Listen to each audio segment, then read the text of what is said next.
사사기를 보면 이 사사기는 왕이 없었던 그런 시대입니다. 굉장히 혼란스러운 시대였다. 또 뭐 어떤 성서학자는 사사기는 포스트 모던주의 시대다, 뭐 이렇게 말하기도 합니다만은,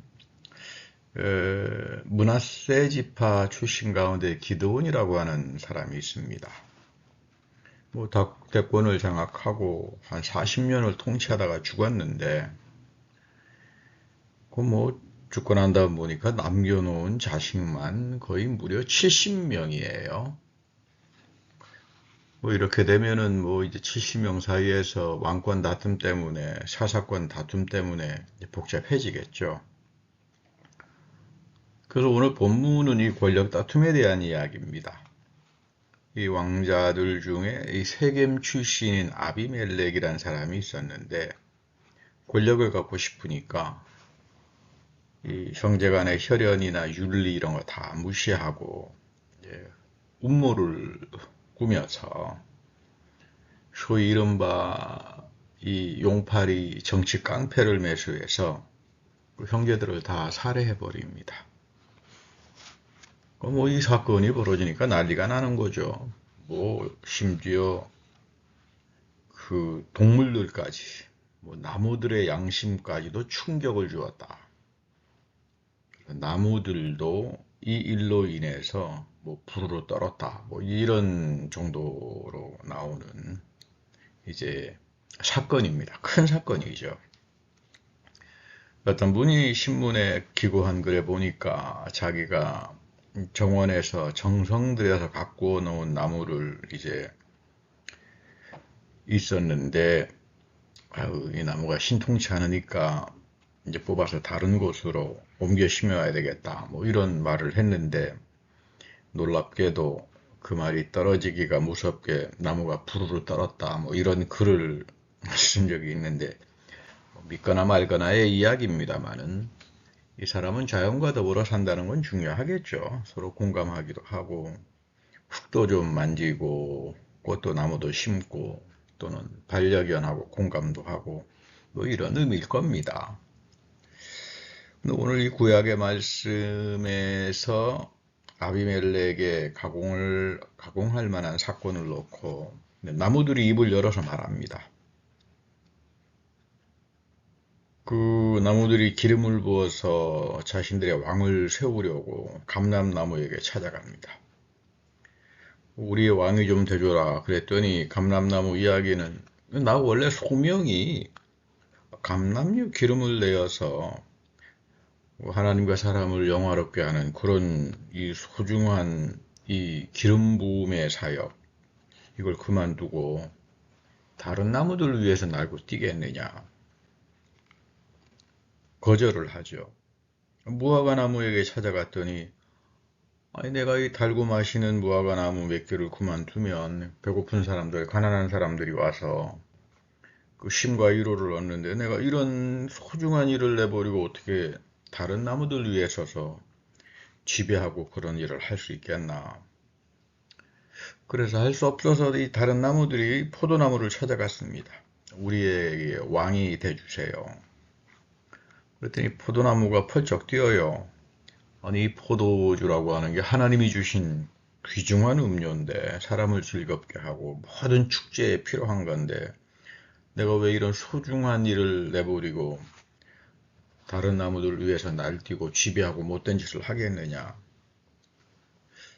그랬는데 이제 찾아가지도 않았는데, 전혀 자기 분수를 모르는 가시나무가 그런 말을 해요. 너희들이 정말로 왕을 원한다면 나를 선택해라. 내 그늘에 와서 쉬면 가시덤불로 불을 질러서 레바논의 백향목도 다 살라버릴 수 있고 얼마나 내가 능력이 있느냐.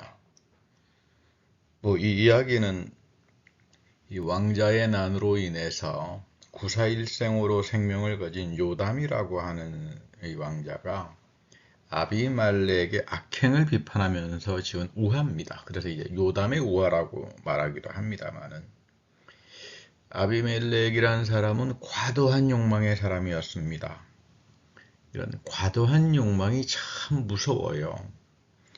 그러니까 정상적인 방법으로 권력을 가지고 돈을 벌고 하면 그건 누가 뭐라고 합니까? 칭찬을 받겠죠. 아, 참 저 사람은 열심히 부지런히 뭐 노력하고 일을 하니까 저렇게 재물도 얻는구나 하겠지만 이 능력은 안 되는 이제 과한 욕망으로 인해서 자기 능력과 수준은 전혀 떨어지는데 결국은 뭐 사람들을 죽이고 형제들을 죽이는 이런 악행을 저지르게 됩니다.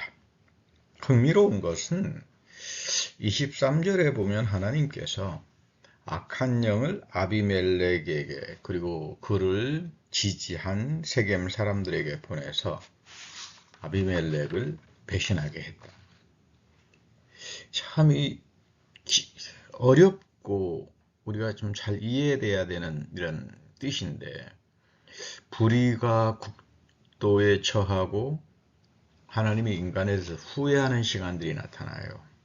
이건 뭐 사람이 이거 육체가 돼버리고 짐승만도 못한 짓들을 하게 되면 하나님이 후회합니다.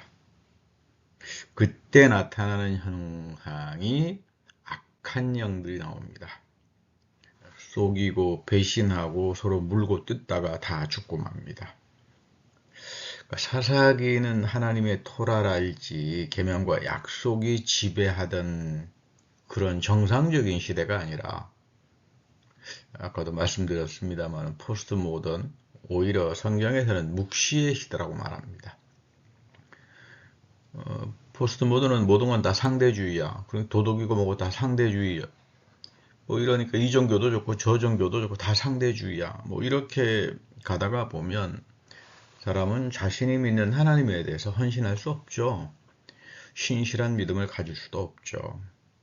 그리고 뭐 말씀에 대해서 그 뭐 순종할 필요가 있겠어. 다 헌신짝처럼 버리는데 그저 내 편한 대로 자기 유익한 대로 이렇게 굽굽하다가 결국은 하나님의 그 악한 영에 스스로 속임을 당하고 결국 우상 숭배와 세속주의에서 그 인생이 결단나고 만다. 참 조심해야 합니다. 아, 이거 묵시의 시대는 하나님의 악한 영이 오는구나. 이 어렵죠. 이런 부분들을 이해한다는 게 410년도에 어거스틴이 로마에서 처음으로 야만족이 침입했다 소식을 전해 들었습니다. 이분은 그 당시 북아프리카 알제리에서 히포라고 하는 큰 대도시에서 주교로 교회를 섬기고 있었는데 그분이 평생을 사고했던 게 사도 바울이 이야기한 탐심은 우상숭배야. 꽤 중요하게 여겼어요. 그 당시 로마 종교는 누마 시스템을 가지고 있습니다. 누마. 이게 뭐냐 하면 신들은 믿을 필요 없어.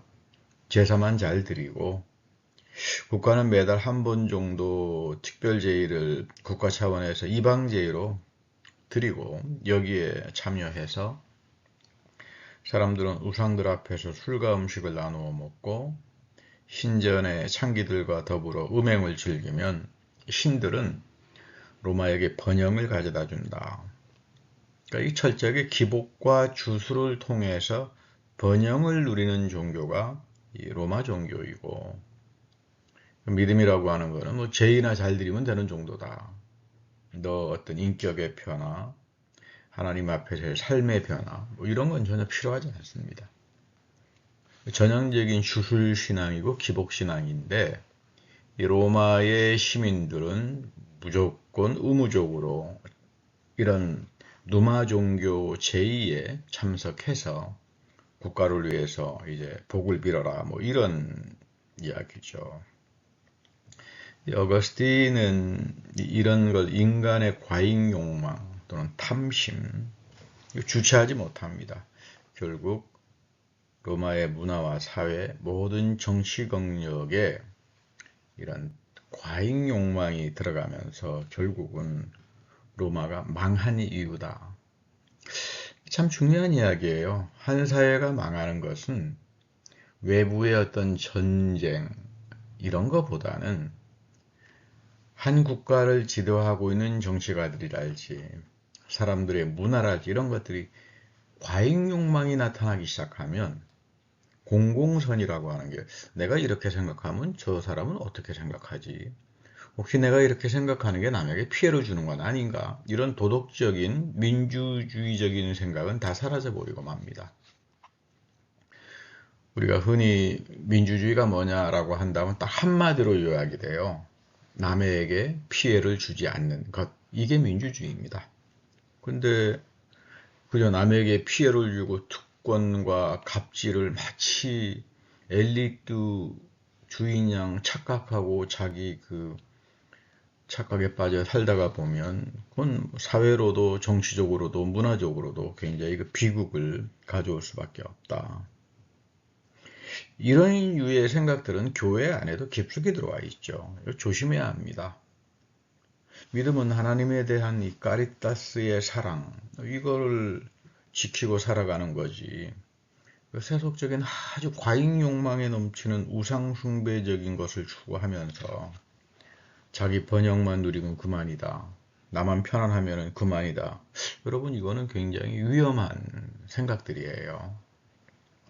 성경에서 번영이라고 하는 말하고 형통이라고 하는 말하고 다릅니다. 사도행전 19장에 보면 이 번영이라고 하는 말은 데메드리오라고 하는 은장색, 그러니까 은을 가지고 세공하는 사람이죠. 그런 기술자인데 아데미 여신을 은으로 만들어서 돈을 많이 번 그런 상인입니다. 이런 사람들에게 사용할 때 저자는 번영을 추구하는 자다 이렇게 표현합니다. 성경은 뭐 우리 일반적인 뭐 용어로는 아니 뭐 번영이나 형통이나 똑같은 말 아니냐 그러는데 전혀 달라요. 원전 성경의 원전의 의미가 전혀 다릅니다. 그런데 형통이라고 하는 말은 하나님을 사랑하고 말씀의 기본 문법을 지키고 이렇게 사는 사람에게 범사에 하나님의 선하심이 나타난다. 이걸 사도 바울은 형통이라고 말을 하는 거죠. 근데 오늘날 교회는 형통보다는 번영을 쫓아서 살아갑니다. 세상하고 똑같아요. 그러니까 뭐 교회나 세상이나 차이가 없어요. 이 사람이 그러다가 보면 착각이 오기 시작하고 편견이 오기 시작하고 그래서 이제 성서에서는 뭐라고 이걸 해석하나 하면 마지막까지 이렇게 가게 되면 하나님께서 악한 영을 보내신다. 이렇게 표현하는 거예요. 성령은 사라져버리고 이가보 천상이 나타나고 악한 영이 오니까 서로 의심하고 싸움하고 그러다가 망하고 마는 거죠. 그 우리 셰익스피어라고 하는 유명한 분의 그 맥베스라고 하는 그 아주 걸작 소설이 하나 있습니다만은 가만히 보면 혹시 이 그 요담의 우화 사사기에 나와 있는 이야기를 각색한 거 아닌가 하는 생각이 들 때가 있어요. 이 맥베드라고 하는 사람도 아주 권력 욕망에 그냥 노예가 되어 있는 사람이었죠. 점치는 마녀를 찾아가서 신탁을 들었는데 야 너는 뭐 신이 너무나 너를 사랑하니까 너는 결코 멸망하지 않는다. 뭐 너는 앞으로 왕이 될 사람이다. 이렇게 하니까 결국은 맥베드는 이 거대한 착각과 편견에 사로잡혀서 반란을 일으켰습니다. 왕을 죽이고 악행을 저지르죠. 나는 결코 멸망하지 않는 왕국을 건설할 거다. 그런데 하루는 막 한 전령이 달려와서 급보를 전하는데 뭐 임금님 저기 언덕에서 파수를 보니까 나무들이 움직이면서 이곳으로 오고 있습니다. 그 나무들이 어떻게 움직이느냐 막 여기에 난리가 나버린 거죠. 알고 봤더니 그 왕을 살해했던 이전 선 왕을 살해했던 아들 왕자가 이 부하들을 이끌고 나무로 가장해서 이 맥베드에게 도전을 한 건데 결국은 이런 정신적인 어떤 인식의 장애가 와버리죠. 사람이 과잉 욕망에 가다가 보면 인식을 정상적으로 하지 못해요. 장애 현상들이 나타나니까 다 나르시즘에 빠져버리죠. 그래서 결국은 성경은 착각하게 되고 편견하게 되고 이게 오만을 낳게 되고 이 오만이 죄를 낳고 그리고 사망과 멸망으로 간다. 이런 내용이 사사기 속에서는 특별히 하나님이 악한 영을 보냈다 이렇게 해석하는 겁니다. 여러분 이거는 묵시 시대에 여전히 나타납니다. 아니 묵시라고 하는 건 하나님의 맨 마지막에 일어나는 거 아니냐? 그렇지 않습니다. 성경에서 말하는 묵시는 진화론에서 이야기하는 시간이 처음부터 땅 시작해서 마지막에 가서 다 끝나는 이런 진화론적인 이런 개념이 아니라 하나님이 살아계신 분이고 영원하신 분이에요. 그러니까 시간은 성경의 시간은 항상 이렇게 사이클로 하나님이 결정적으로 일으키시는 이 카이로스 묵시적인 사건에서 나타나는 거기 때문에 우리가 성경을 읽으면서 시간에 대한 이해를 잘 해야 돼요. 세상에서 생각하는 건 크로노스, 진화론주의자들이 말하는 흘러 가는 거지만 성경에서는 카이로스예요. 때라 그러죠. 때, 에온, 결정적인 하나님의 순간들. 그러니까 우리가 이런 때를 시대의 징조라고 예수님도 말을 합니다만 시대의 징조를 잘 보고 살아가라. 이런 주술과 번영과 과대, 욕망에 사로잡혀서 살다가 보면 너는 개구리 입을 가진 선동하는 자들이나 악한 영에 의해서 다 미혹당하고 만다. 이런 내용을 오늘 담고 있어요. 사도행전에 보면 스데반을 죽인 사람들을 보면 참 무섭죠. 이 아주 무서운 편견, 고정관념이 있어서 자기들의 잘못을 못 봐요. 원점으로 돌아가면 참 좋을 것 같은데 보질 못합니다. 오히려 지금 스데반은 너희들이 원점에 서서 아브라함과 모세를 통해서 역사하셨던 그 하나님에 대한 신앙을 이야기하고 그 하나님의 약속이 예수 그리스도에게 오셔서 십자가에 죽고 부활하시고 성령으로 우리와 함께 하는데 이거에 대해서 엄청난 흥분을 하고 결국은 스데반을 살해하게 되는 겁니다. 그래 이 사도행전에 보면 이들은 목이 곧은 교만한 백성이다. 이 목이 곧다. 목이 뻣뻣하기 때문에 얼굴이 빤빤하고 아무것도 안 들려오는 거죠. 내 생각하는 것만 절대적이야. 그런 분도 계셨습니다. 어릴 때 자기가 한국에서 나가던 교회, 그 교회를 사랑하는 건 좋지만 미국에까지 와서도 그 교회식으로 합시다. 그러면 그 교회가 어떤 교회인지도 알 수가 없는데 여러분 이거 참 위험합니다.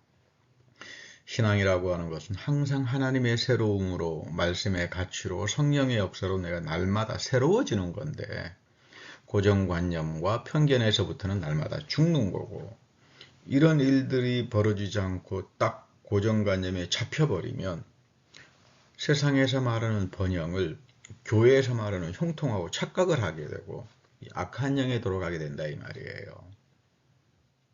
믿음 생활이라고 하는 것은 항상 나의 삶을 거울에 비추어 본다. 내 안에 들어와 있는 잘못된 경험이나 편견이 있으면 부셔나가는 걸 말하죠. 이것을 회개라고 말합니다. 회개라고 하는 것은 원점주의죠. 원점으로 돌아가는 거죠. 원점으로 돌아가서 생각하고 하나님의 은혜를 체험했던 그 믿음의 원점을 생각하고 나의 모습을 비춰보고 어려운 일을 경험할 때 위로를 경험하기도 하고 어려운 일, 고통스러운 일을 경험할 때 하나님께 매달리기도 하고 이렇게 살아가는 건데 그저 귀를 막아버리면 조금 어려운 일을 경험하게 되면 금방 좌절하고 실망하고 헤어나오지 못하는 참 하나님 보시기에 참 답답한 인생들이 돼버린다. 이 사회학자들은 Zero Base Thinking이라고 하는 말을 즐겼어요. 제로 베이스, 제로를 베이스로 해서 생각한다. 원점주의라고 말합니다. 원점에 서서 너의 문제를 쳐다보면 사회라고 하는 데서 나타나는 갈등이나 모든 것들이 해결될 수 있다. 제로 베이스, 제로로 돌아가서 생각하자. 이런 말을 합니다. 오늘 성경 본문에도 유감스러운 이야기가 나오죠. 예수님께서 복음을 전하면서 고향을 무척 사랑했는데 고향에서는 이적도 많이 베푸셨고 이 가버나움 회당에서는 또 열심히 이 구약의 말씀을 가르치시기도 하고 그런데 그곳 사람들은 예수님을 거의 배척했어요. 지금도 그 가버나움 유적지에 가보면 다 무너진 그리고 그 회당에 기둥과 벽이 서 있는데 아마 여기서 여행하시는 분들은 예수님께서 말씀을 읽고 가르치지 않으셨나 이제 추측을 한다고 합니다만은 근데 이 가버나움 사람들은 예수님에 대한 아주 그 고정관념과 편견이 심해서 이 옛 생각을 버리지 못해요. 그러니까 자기 경험이 최고입니다. 오늘도 성경 말씀대로 예수님의 말씀을 듣고 깜짝 놀랐는데 전부 반응이 어쩌미뇨. 흔히 하는 말로 우리나라 말로 어째 이런 일이 뭐 이런 저 사람이 도대체 어디서 저런 능력을 받았지? 그리고 끝. 이것으로 끝나요. 참 답답한 사람들이죠. 예수님을 향해서 결코 마음을 열지 않습니다. 저 사람 목수의 아들 아니냐. 또 식구들이 다 여기에 있는데 예수님에 대해서 알고 있는 조그마한 지식, 필요하지도 않은 그런 정보 지식 이런 것들이 고정관념화가 되니까 예수님을 받아들이지 않는 정도가 아니라 배척을 하죠. 그래서 여러분 지식도 알 거면 전문적으로 제대로 알아야 그 사람을 도덕적으로 만들고 삶을 복되게 만들고 성숙하게 만들지 그 조그마한 어떤 정보 지식 가지고 있다가는 내 삶이 그렇게 행복해지지가 않아요.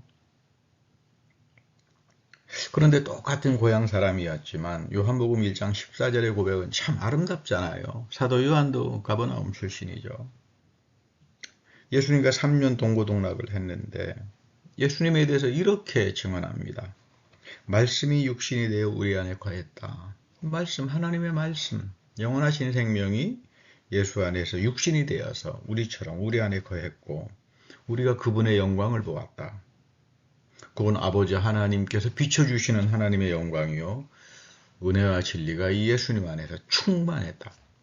여러분 너무 다르지 않아요? 가버나움 사람들이 봤던 이거 뭐 우째 이런 일이 뭐죠 무슨 뭐 목수 아들 아니냐 이런 자기 고정관념에 끼어가지고 예수를 배척했던 이 사람들하고 나는 이 예수 안에서 영원하신 하나님의 생명이 들어와 계시고 넘치는 하나님의 영광과 은혜와 빛을 보고 살았다. 여러분 우리가 믿음 생활하면서 요한의 축복을 가져야죠. 이게 형통이에요. 우리가 하나님 말씀을 읽으면서 하나님이 나를 향한 그 깊은 축복과 기쁨과 감사를 붙들고 살아가야지. 이런 거 다 무시해버리고 자기 편견과 뭐 내가 이 정도는 알고 있다. 여러분 그런 것들이 참 사람을 헛똑똑하게 만드는 경우들이 많아요. 이거는 사고를 원점으로 돌리는 입장입니다. 믿음이라고 하는 것은 원점주의를 가지고 있다. 이거는 포스트모던주의하고는 틀리죠. 포스트모던주의는 모든 건 다 상대주의다. 그러니까 그거는 뭐 캐사라 세라가 되는데 사사기적으로 성경은 원점주의를 말해요. 원점으로 돌아가서 제로 베이스.